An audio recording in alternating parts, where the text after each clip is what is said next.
So it first started around when I was 2 years old, and then he touched me, and I thought that was out of the blue. I was shocked. There were times where I ended up pregnant. This happened a few times during my.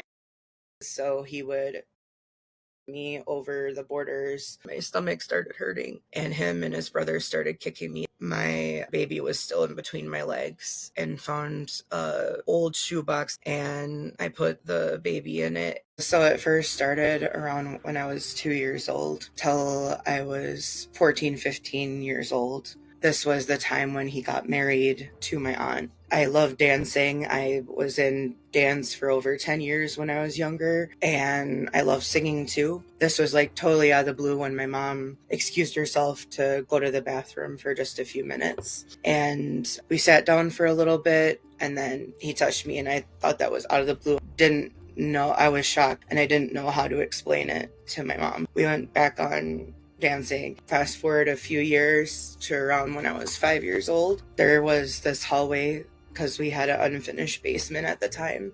I was playing that with my sister.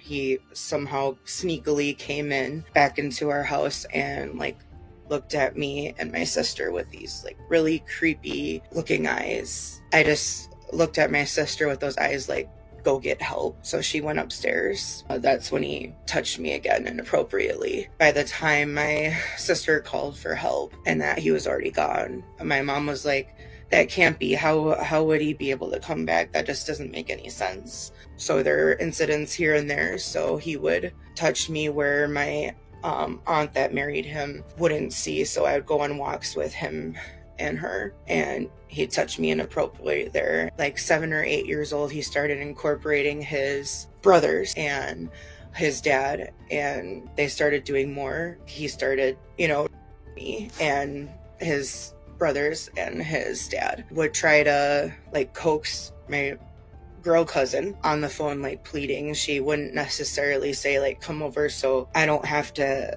be the front line of all the time. And then he incorporated so he would traffic me over the borders of where I live, Minnesota, to Wisconsin, into other people's houses. And so I started just disassociating at those times because I didn't want to be in reality because it was so painful. There were times where I ended up pregnant. This happened a few times during that time. I didn't feel like I had education and what was exactly going on. And I remember one time where he took me actually to an out-of-state abortion clinic to make sure I was pregnant. And they're like, congratulations.